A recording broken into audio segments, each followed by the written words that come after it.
ಸುದ್ದಿ ಸುಮಯಕ್ಕೆ ಸ್ವಾಗತ. ಮೊದಲಿಗೆ ಮುಖ್ಯಾಂಶಗಳು ಮತ್ತು ವಿವರಗಳು. ರಾಯರ 355ನೇ ಆರಾಧನಾ ಮಹೋತ್ಸವಕ್ಕೆ ಅದ್ದೂರಿ ಚಾಲನೆ. ಲಿಯುಗದ ಕಾಮಧೇನು ಗುರುರಾಘವೇಂದ್ರ ಸ್ವಾಮಿಗಳ 355ನೇ ಆರಾಧನಾ ಮಹೋತ್ಸವಕ್ಕೆ ಮಂತ್ರಾಲಯದಲ್ಲಿ ಅದ್ದೂರಿ ಚಾಲನೆ ಸಿಕ್ಕಿದೆ.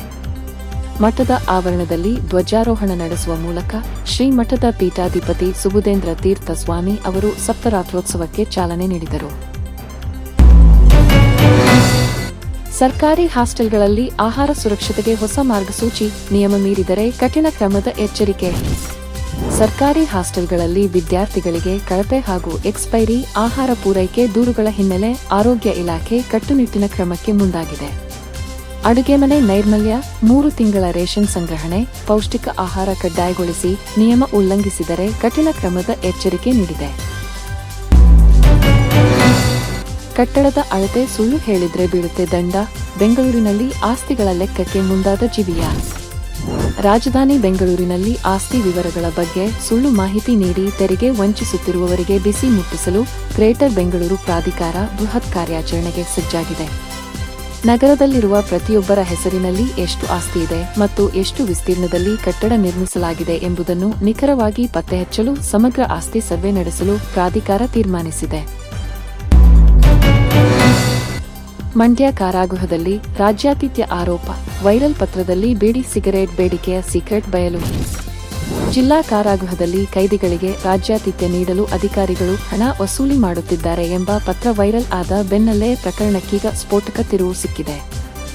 ಜೈಲಧಿಕಾರಿಗಳ ಆಂತರಿಕ ತನಿಖೆಯಲ್ಲಿ ಇದು ಕೈದಿಗಳೇ ಹೆಣೆದ ಷಡ್ಯಂತ್ರ ಎಂಬ ಸತ್ಯಾಂಶ ಬೆಳಕಿಗೆ ಬಂದಿದ್ದು, ಜೈಲು ಅಧೀಕ್ಷಕಿ ಶಾಂತಮ್ಮ ಅವರು ಈ ಕುರಿತು ಸಂಪೂರ್ಣ ಮಾಹಿತಿ ನೀಡಿದ್ದಾರೆ. ನಾಡಗೀತೆ ದಾಟಿ ಅವಧಿ ನಿಗದಿ ವಿಚಾರ, ಹೈಕೋರ್ಟ್ ಆದೇಶದಲ್ಲಿ ಮಧ್ಯಪ್ರವೇಶಕ್ಕೆ ಸುಪ್ರೀಂ ನಕಾರ. ನಾಡಗೀತೆಯ ದಾಟಿ ಮತ್ತು ಅವಧಿ ನಿಗದಿ ವಿಚಾರದಲ್ಲಿ ಹೈಕೋರ್ಟ್ ಆದೇಶಕ್ಕೆ ಮಧ್ಯಪ್ರವೇಶಿಸಲು ಸುಪ್ರೀಂ ಕೋರ್ಟ್ ನಿರಾಕರಿಸಿದೆ. ನ್ಯಾ. ಬಿ.ವಿ. ನಾಗರತ್ನ ನೇತೃತ್ವದ ಪೀಠ ನಾಡಗೀತೆಯಲ್ಲಿ ರಾಗ ಮತ್ತು ಸಮಯದ ಏಕರೂಪತೆ ಅಗತ್ಯವೆಂದು ಸ್ಪಷ್ಟಪಡಿಸಿ ಹೈಕೋರ್ಟ್ ಆದೇಶವನ್ನು ಎತ್ತಿಹಿಡಿದಿದೆ. ಸಚಿವ ಸ್ಥಾನಕ್ಕೆ ಬಿ. ನಾಗೇಂದ್ರ ರಾಜೀನಾಮೆ, ಸಿಎಂ ಅಂಗಳದಲ್ಲಿ ಚೆಂಡು. ರಾಜ್ಯ ರಾಜಕೀಯದಲ್ಲಿ ಮಹತ್ವದ ಬೆಳವಣಿಗೆಯಾಗಿ ಸಚಿವ ಬಿ. ನಾಗೇಂದ್ರ ಸಚಿವ ಸ್ಥಾನಕ್ಕೆ ಅಧಿಕೃತವಾಗಿ ರಾಜೀನಾಮೆ ಸಲ್ಲಿಸಿದ್ದಾರೆ. ಗುರುವಾರವೇ ರಾಜೀನಾಮೆ ಪತ್ರವನ್ನು ಮುಖ್ಯಮಂತ್ರಿ ಡಿ.ಕೆ.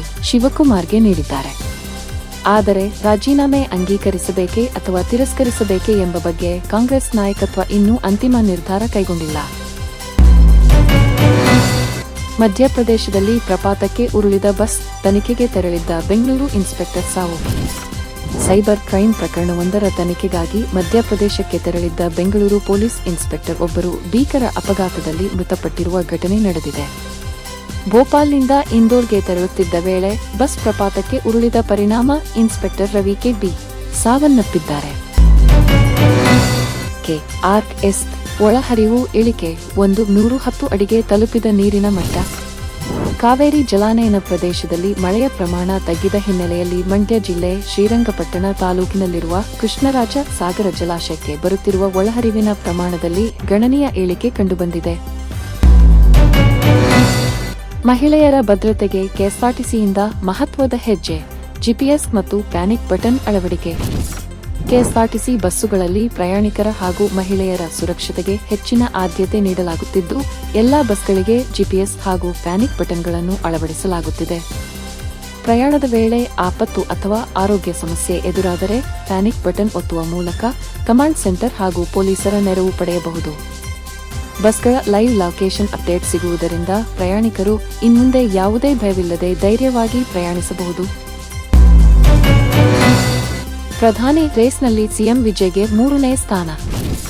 ತಮಿಳುನಾಡು ಮುಖ್ಯಮಂತ್ರಿಯಾಗಿ ಅಧಿಕಾರಕ್ಕೇರಿ ಕೇವಲ 3 ತಿಂಗಳಲ್ಲಿ ನಟ ರಾಜಕಾರಣಿ ಸಿ. ಜೋಸೆಫ್ ವಿಜಯ್ ರಾಷ್ಟ್ರೀಯ ರಾಜಕಾರಣದಲ್ಲಿ ಹೊಸ ಇತಿಹಾಸ ಸೃಷ್ಟಿಸಿದ್ದಾರೆ. ಇಂಡಿಯಾ ಟುಡೇ ಸಿವೋಟರ್ ನಡೆಸಿದ ಮೂಡ್ ಆಫ್ ದಿ ನೇಷನ್ ಮೌಡನ್ ಆಗಸ್ಟ್ 2026ರ ಸಮೀಕ್ಷೆಯಲ್ಲಿ ಭಾರತದ ಮುಂದಿನ ಪ್ರಧಾನಿ ಹುದ್ದೆಯ ರೇಸ್ನಲ್ಲಿ ವಿಜಯ್ 3ನೇ ಸ್ಥಾನಕ್ಕೆ ಜಿಗಿದಿದ್ದು, ದೇಶದ ಪ್ರಮುಖ ರಾಜಕೀಯ ದಿಗ್ಗಜರನ್ನೇ ಹಿಂದಿಕ್ಕಿದ್ದಾರೆ. ಇಂತಹ ಇನ್ನಷ್ಟು ಮಾಹಿತಿಗಾಗಿ ಸವಾಲ್ ಟಿವಿಗೆ ಸಬ್ಸ್ಕ್ರೈಬ್ ಮಾಡಿ, ವಿಡಿಯೋಗೆ ಲೈಕ್ ಮಾಡಿ, ಶೇರ್ ಮಾಡಿ ಮತ್ತು ಹೊಸ ವಿಡಿಯೋಗಳಿಗಾಗಿ ಬೆಲ್ ಐಕಾನ್ ಒತ್ತುವುದನ್ನು ಮರೆಯಬೇಡಿ.